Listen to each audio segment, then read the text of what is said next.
जैसे सांस अपने आप चलती है, वैसे ही ध्यान अब भीतर चलता रहता है। साधक बात करता है, चलता है, काम करता है, लेकिन भीतर उसकी चेतना उसी मौन से जुड़ी रहती है, उसी परम स्रोत से। योगानंद कहते हैं, सच्चा भक्त वह है जो संसार में रहते हुए भी भीतर से विरक्त है और ईश्वर से जुड़े बिना भी एक क्षण नहीं रह सकता।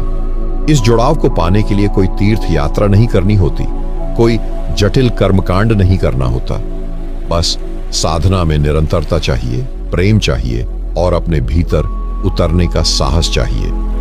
यह साहस बहुत कम लोगों में होता है, क्योंकि भीतर उतरने का मतलब है अपने अहंकार को देखना, अपने डर को पहचानना और अपने बनावटी चेहरे उतारना। लेकिन जो यह साहस कर लेता है वह अनुभव करता है कि उस सब के पीछे एक दिव्य ज्योति है जो कभी बुझती नहीं। साधक जब उस ज्योति के संपर्क में आता है तो वह जान जाता है कि ईश्वर कोई स्थान नहीं, कोई आकृति नहीं, वह तो एक अनुभूति है, एक चैतन्य उपस्थिति है जो हर ओर फैली हुई है। और तब साधक का मन उस उपस्थिति में विश्राम करने लगता है, जैसे बच्चा मां की गोद में चैन से सो जाता है।